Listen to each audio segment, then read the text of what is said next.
Who exactly were the Nephilim?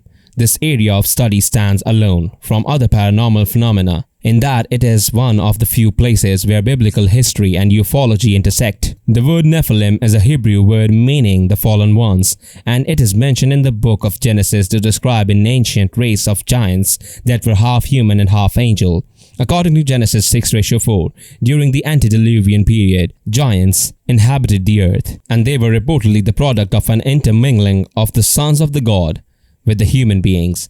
In at least 4 other places in the scriptures, the phrases sons of God specifically refers to the angelic beings, implying that the Nephilim were a hybrid race produced from the cohabitation of fallen angels with the human women. The intrusion of these beings into human affairs produced a detrimental effect on mankind, and by many accounts, the advent of the Nephilim was the primary reason for the flood of Noah. Detailed descriptions of the Nephilim appear in apocryphal writings, such as the Book of Enoch as well as the Book of Jubilees. In Enoch chapter 6 and 7, the following verses provide an eye-opening account of the activities of the Nephilim before the flood of Noah. Chapter 6, the fall of the angels. And when it came to pass, the men multiplied and brought forth the children of men. They brought forth beautiful daughter, and the angels of heaven began to fall in love with the women on earth, saying, Let us have children with these women, and let them be our wives. And Samjaza was their leaders. For he then said, The 200 angels, let us swear of this great sin. The angels went against God and went on to earth, and the name of these bad angels were Samlazas, Arakalba, Ramil, Kokabel, Tamlil, Ramlil, Danil, Ezekiel, and Barakajal. There also were chief of 10, Asael, Armaros, Atarjal, Ananil, Zaklil, Samsapiel, Satarel, Turil, Jamjil, and Sariel. Chapter 7, the birth of evil. They taught mankind many things, from charms, enchantments, and the cutting of roots, and made them acquainted with plants. And the women became pregnant and bore great giants, whose height was of 3,000 ells, who consumed all the acquisitions of men. And soon, when man could not longer sustain the giants, turned against them and devoured mankind. According to Enoch's account, the Nephilim began to wreak havoc on the earth, dominating the affairs of men and consuming resources to an unsubstantial degree. Some ancient writings have hinted that the Nephilim may have enslaved human beings in order to feed their colossal appetites. And when the humans simply couldn't produce enough food or resources, these massive beings would engage in cannibalism in order to satisfy their appetites. Ancient accounts paint the Nephilim as extremely violent and sexually perverse, which more than likely triggered the judgment of God by way of a worldwide flood. Several Bible scholars assert that the Noah was chosen by God to continue propagating the human race because his bloodline had not been tainted by the Nephilim. The scriptures allude to this in Genesis 6:9, where it mentions that Noah was perfect in his generations. In this verse, the word perfect in Hebrew is translated without blemish.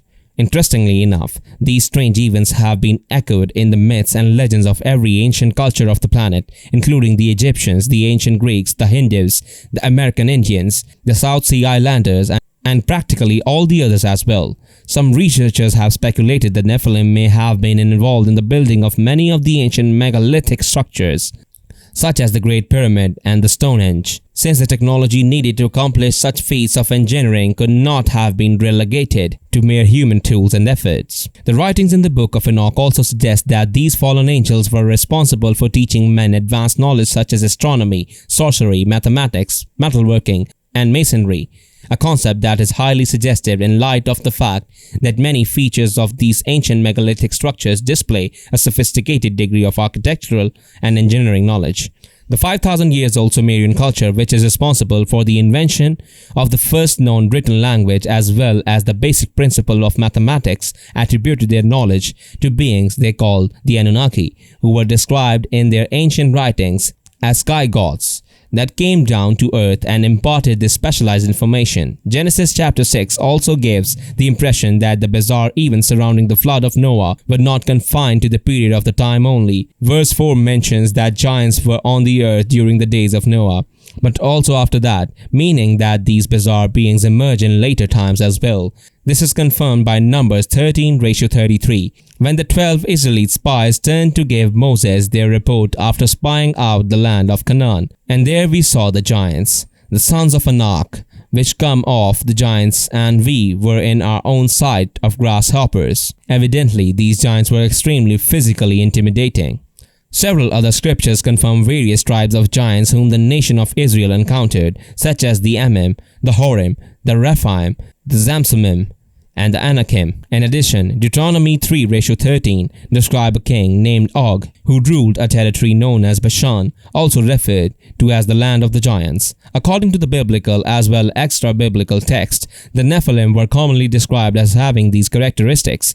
They were typically 2 or 3 times the height of the size of a normal man.